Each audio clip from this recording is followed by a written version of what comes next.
Hello everyone. তো কালী পূজার দিন আমরা বেরিয়ে পড়েছিলাম সেকেন্ড তারাপীঠের উদ্দেশ্যে। আমাদের বাড়ি থেকে তারাপীঠ যেহেতু অনেকটাই দূরে, আর সেই জন্য সেখানে না যেতে পারলেও এই সেকেন্ড তারাপীঠে যেতে পেরে আমার খুব ভালো লেগেছিল।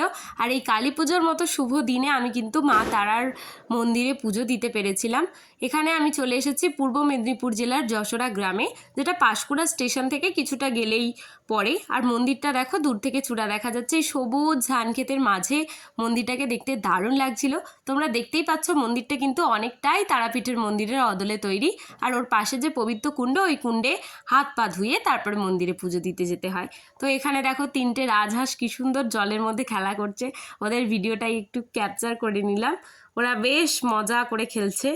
আর তার সঙ্গে তোমাদেরকে জানাই আমার ভিডিও তোমাদের কেমন লাগে কমেন্টে জানাতে পারো। ভিডিওটা ভালো লাগলে লাইক করে দিও, চ্যানেলটাকে সাবস্ক্রাইব করে অবশ্যই পাশে থেকো।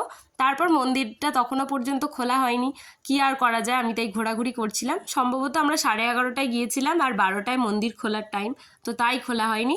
আর আমি ওই এদিক ওদিক ঘুরে দেখছিলাম চারপাশটা, কিন্তু আমার দারুণ লাগছিল। আর পরিবেশটা খুবই নিরিবিলি। তবে এখানের মন্দিরে একটা সময় পুজো দেওয়া খুব জাঁকজমকভাবে হতো।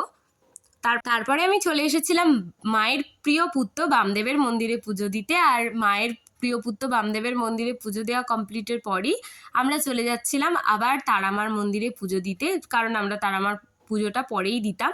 এরপর হেঁটে হেঁটে চলে গেলাম তারামার মন্দিরের কাছাকাছি। আর এখানের পরিবেশটা দেখো, এত সুন্দর নিরিবিলি মনোরম যে এখান ছেড়ে তো আমার যেতেই ইচ্ছা করছিল না। ওই যে দূরে মন্দিরের চূড়া। এরপর গিয়ে আমরা তো পবিত্র কুণ্ডে হাত পা ধুয়ে তারপরে আবার মা তারার মন্দিরে পুজো দিতে গিয়েছিলাম।